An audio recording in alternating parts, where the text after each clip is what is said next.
요한이서 1장 7절에서 8절 말씀입니다.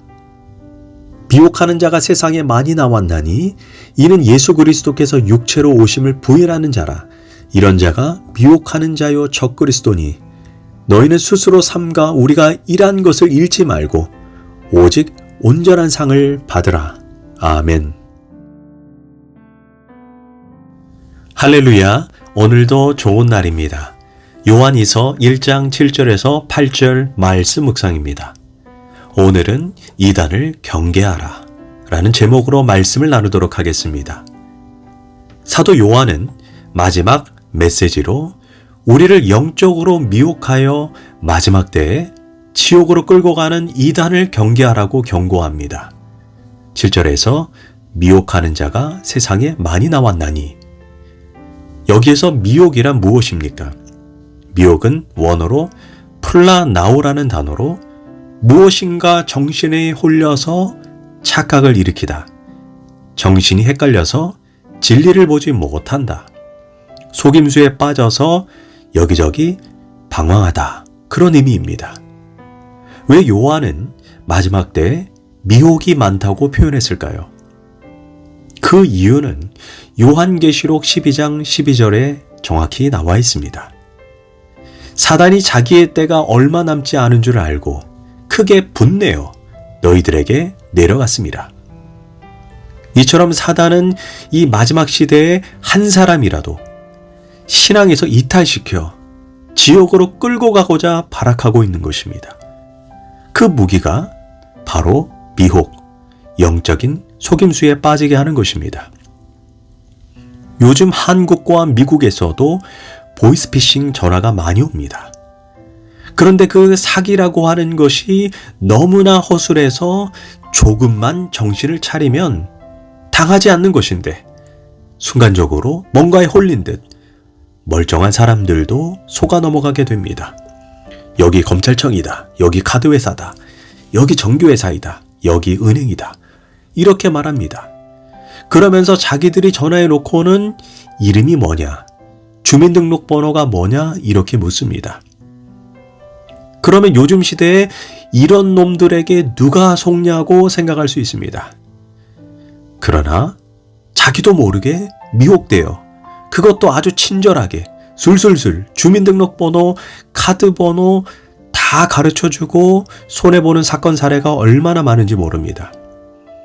또 그들도 속이기 위해 지능적으로 미리 전화를 해서 아이들이 전화를 받으면 엄마 친구야, 아빠 친구다, 이렇게 다정하게 말하면서 이름을 묻습니다. 너는 이름이 뭐니? 이렇게 물어본 후에 아이 이름을 기억하고 며칠 후에 전화를 다시 겁니다.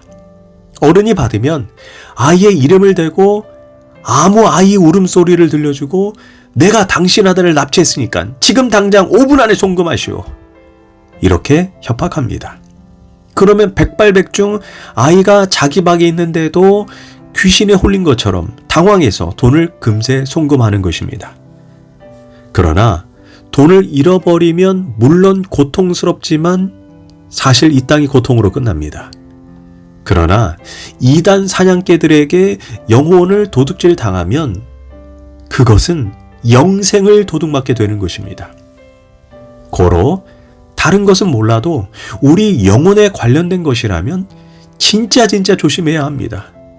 설마 나는 아니겠지, 이런 안일한 태도를 버려야 합니다. 그런데 오늘 본문에서 요한은 미혹하는 이단을 경계하라고 말하기에 앞서 먼저 계속해서 진리라는 단어를 계속해서 반복합니다. 1절에서 2절에서 3절에서 4절에서 5절에서 6절에서 무려 반복해서 6번이나 이야기합니다. 왜 이렇게 사도 요한이 진리라고 하는 단어를 반복했을까요? 그것은 진리를 올바르게 알아야 진리가 아닌 거짓 가르침과 거짓 교사들, 우리의 영혼을 도둑질하는 이단으로부터 우리의 믿음을 지킬 수 있기 때문입니다. 은행에서 위조 지폐를 고르는 감별사들을 훈련할 때 위조 지폐를 보고 그 모양과 그 잉크 색깔, 그 촉감을 연구하여 위조지폐의 특징을 찾아내는 것이 절대로 아닙니다. 감별사들에게 몇 달 동안 쉬지 않고 진짜 화폐, 진짜 돈을 세는 훈련을 시킨다고 합니다. 그래서 진짜 돈의 감각을 무의식적으로 익힐 때까지 훈련하다 보면 자기도 모르게 가짜가 나오면 무의식적으로 찾아내는 것입니다.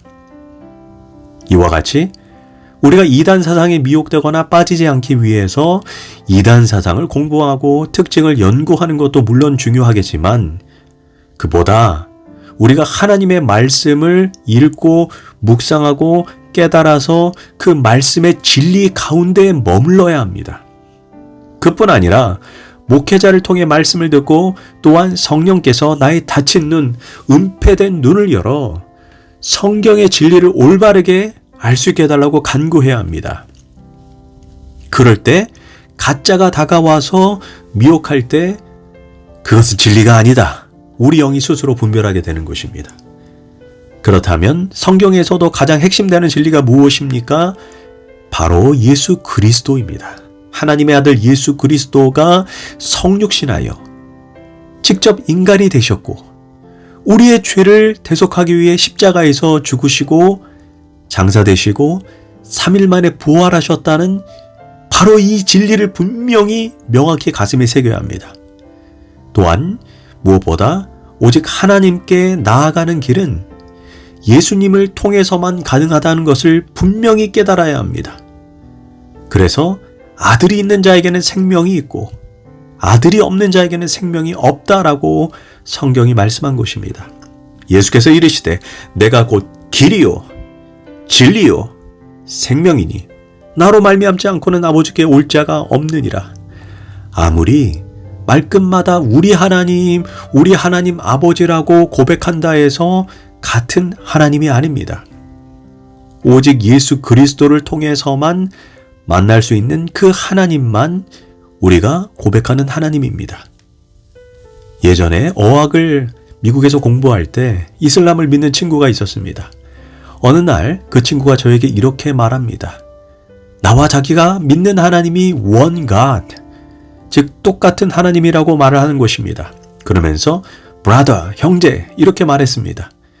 그래서 제가 different God, 즉 단호하게 너가 믿는 하나님과 내가 믿는 하나님은 완전히 다르다라고 말했습니다. 명칭이 같다고 같은 하나님이 아닙니다. 그들이 고백하는 하나님, 알라는 모하메트라는 선지자를 통해 만나는 하나님입니다. 그러나 기독교의 하나님은 오직 예수 그리스도를 통해서만 만나는 하나님, 그분이 우리가 믿는 하나님입니다. 신천지도 우리와 동일한 성경을 사용하고 하나님 이야기, 예수님, 성령님도 말씀합니다. 문제는 예수님을 통해 하나님께 나아가는 것이 아닌 보혜사 이만희를 통해 하나님께 나아가야 합니다. 몰몬교도 동일한 하나님 이야기를 하지만 중요한 것은 그들이 만나는 하나님은 선지자 조셉 스미스를 통해 만나야 됩니다. 잘못된 것입니다. 한국의 JMS 종교 창시자 정명석도 하나님 이야기도 하고 예수님 이야기도 합니다. 그런데 문제는 정명석 자신이 메시아로 자처하고 자신을 예수님과 동일시합니다. 이처럼 예수님 이외에 하나님께 도달하는 길을 제시한다면 그것이 사망이고 미혹이고 이단입니다.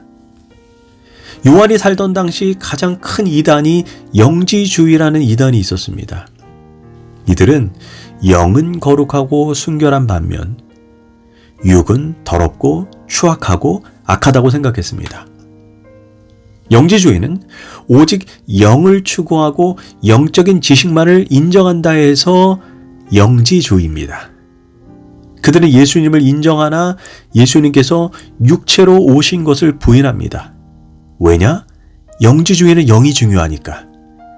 고로 예수님이 참 하나님됨을 인정하지만 참 사람임은 부인합니다. 그들은 이렇게 말합니다. 어떻게 예수님이 더러운 인간의 육체를 가지고 올 수 있냐고, 말도 안 된다고 부인합니다. 당연히 그들은 성육신도 부인합니다. 그래서 가현설을 주장합니다. 이게 무엇이냐? 우리가 외관상 눈으로 볼 때 단지 육체를 가진 것처럼 보이지만 실제로는 육체가 아닌 영일 뿐이다. 가짜다 해서 가연설을 주장하는 것입니다. 그렇다면 우리의 죄를 위해서 십자가에 죽으신 예수님이 육신을 가지고 있지 않다면 실제로는 죽은 것이 아니라는 그런 결론에 도달할 수밖에 없습니다. 왜냐? 죽음은 육신을 가지고 있는 존재만 죽을 수 있기 때문입니다. 육신이 없는 영적인 존재는 죽을 수가 없습니다.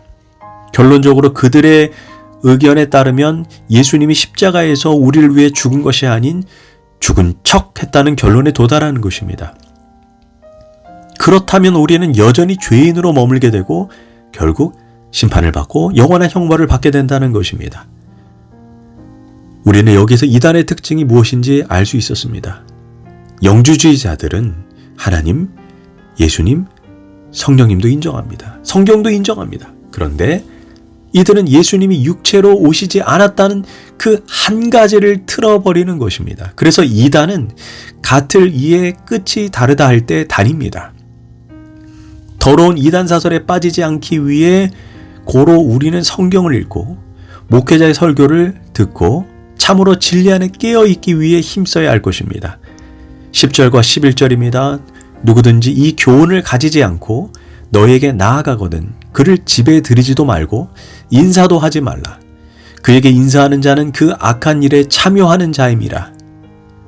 사실 과거에는 이단들이 가가호호 방문해서 이단 사설을 퍼뜨렸습니다. 그래서 수많은 사람들이 미혹되었습니다.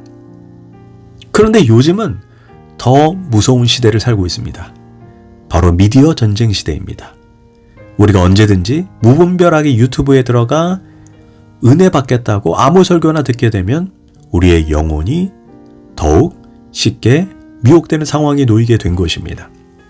요즘 이단들은 나 이단이다, 나 사단의 도구다 이렇게 말하지 않고 설교합니다. 그래서 우리 영혼을 잘 관리해야 합니다. 기도하겠습니다. 하나님, 마지막 때에 참으로 진리 안에, 성경 안에, 말씀 안에 거하고 붙잡히고 사로잡히게 하소서. 예수님의 이름으로 기도합니다. 아멘.